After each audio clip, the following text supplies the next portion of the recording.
इन robots को तो आपने इंडस्ट्रियल वर्क में देखा ही होगा, और कुछ रोबोट को घरों में। फ्रेंड्स, आपको लगता है कि ये रोबोट्स बस इंडस्ट्रियल पर्पस के लिए होते हैं? तो ऐसा नहीं है। आज हम दो टाइप्स के रोबोट के पर्पस को डिकोड करेंगे। तो इस वीडियो में हम ऑटोमेशन की दुनिया को एक्सप्लोर करने वाले हैं और दो गेम चेंजर की खोज कर रहे हैं, कोबोट और इंडस्ट्रियल रोबोट। ये मशीनें इंडस्ट्रियल के साथ साथ डेली लाइफ में क्रांति ला रही हैं। लेकिन आप गलत रोबोट को तो कहीं अपने घर नहीं ला रहे। तो इस वीडियो में हम उनके डिफरेंस, पावर और परफेक्ट यूज के मामलों को तोड़ेंगे।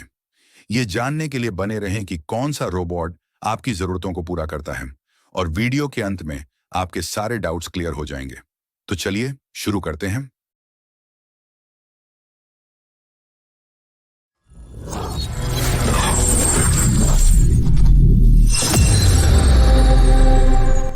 सो hey everyone, welcome back to the channel Sumi Khilesh.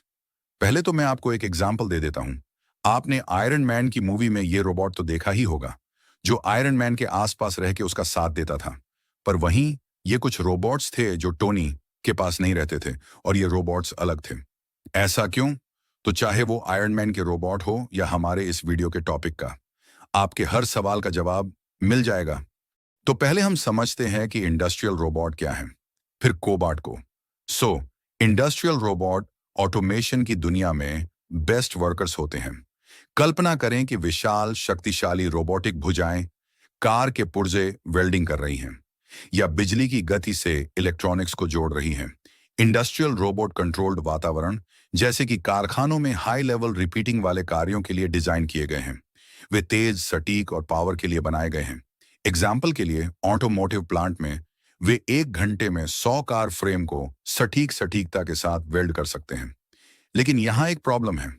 उन्हें अक्सर सेफ्टी के लिए पिंजरे में रखा जाता है। कुशल प्रोग्रामर की जरूरत होती है, और वे बिल्कुल लचीले नहीं होते हैं। उनमें वर्कर हमेशा दूर से नजर रखते हैं, ताकि कोई तकनीकी खराबी को तुरंत रोका जा सके। एक बार प्रोग्राम किए जाने के बाद वे एक कार्य पर टिके रहते हैं और उसे दिन रात कर सकते हैं। तो बस इतना ही है जो ये कर सकते हैं, यानी ये रोबोट्स आपके साथ डेली वर्क नहीं करता। तो इसके कंक्लूजन के लिए अब कोबोट को समझते हैं। अब कोबोट के बारे में बात करते हैं। कोबोट क्या है? कोबोट का मतलब कोलैबोरेटिव रोबोट होता है, यानी एक सहयोगी रोबोट।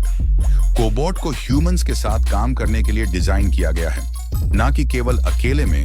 ये साथ मिलके भी हाथ बताता है। ज्यादातर वे छोटे और हल्के होते हैं, और सेफ सहयोग सुनिश्चित करने के लिए सेंसर से भरे होते हैं। कल्पना करें कि एक कोबोट किसी वर्कर को टूल सौंप रहा है या असेंबली लाइन पर बक्से पैक कर रहा है, और ये ना सोचें कि ये बस एक रोबोटिक हैंड है। ये एक रोबोट भी हो सकता है। इनकी एक और अच्छी बात है कि उन्हें प्रोग्राम करना आसान होता है, या कहे कि आप बोल के भी काम करा सकते हैं, जैसे ह्यूमनॉइड करता है।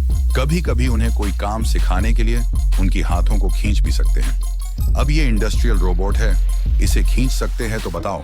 कोबोट गतिशील सेटिंग्स के होते हैं, जैसे छोटे काम या वर्कशॉप जहां काम अक्सर बदलते रहते हैं। उदाहरण के लिए, एक कोबोट मिनटों में पार्ट्स को छांटने से लेकर घर के फ्लोर को चमकाने तक का काम कर सकता है। साथ में ये खाना भी बना सकते हैं। वैसे एक और बात, चाहे वो इंडस्ट्रियल रोबोट हो या कोबोट, ये किसी भी साइज या वर्किंग टाइप के हो सकते हैं। यानी ये दोनों रोबोट एक ह्यूमनॉइड हो सकते हैं, या एक मटेरियल लेके चलने वाला, और या फिर रोबोटिक हाथ हो। ये सभी तरह के हो सकते हैं, तो इन्हें देख के कंफ्यूज ना होना। लागत: इंडस्ट्रियल रोबोट सैकड़ों हजारों डॉलर में आते हैं, जबकि कोबोट्स अक्सर अधिक किफायती होते हैं, जिनकी कीमत लगभग कुछ हजार डॉलर से शुरू होती है। सेटअप का समय और प्रोसेस भी अलग अलग होता है। इंडस्ट्रियल रोबोट को प्रोग्रामिंग में हफ्तों की जरूरत होती है, जबकि कोबोट्स कुछ घंटों में, या कहे कि आपके कहने से तैयार हो सकते हैं। तो रियल डिफरेंस क्या है? आइए इसे समझें। इंडस्ट्रियल रोबोट स्पीड और परफॉर्मेंस के पावर हाउस हैं। बड़े पैमाने पर प्रोडक्शन के लिए एकदम सही हैं। वे भारी प्लेलोड संभालते हैं, जैसे 100 किलोग्राम के बारे में सोचें, और फिक्स्ड सेटअप में काम करते हैं। दूसरी ओर कोबोट्स फुर्तीले होते हैं, हल्के वेट्स को संभालते हैं, आमतौर पर 20 किलोग्राम से कम, और लचीलेपन को प्राथमिकता देते हैं। सुरक्षा एक और बड़ी बात है। इंडस्ट्रियल रोबोट को मनुष्यों को सुरक्षित रखने के लिए बाधाओं की आवश्यकता होती है, जबकि कोबोट्स किसी के बहुत करीब आने पर रोकने के लिए सेंसर का उपयोग करते हैं।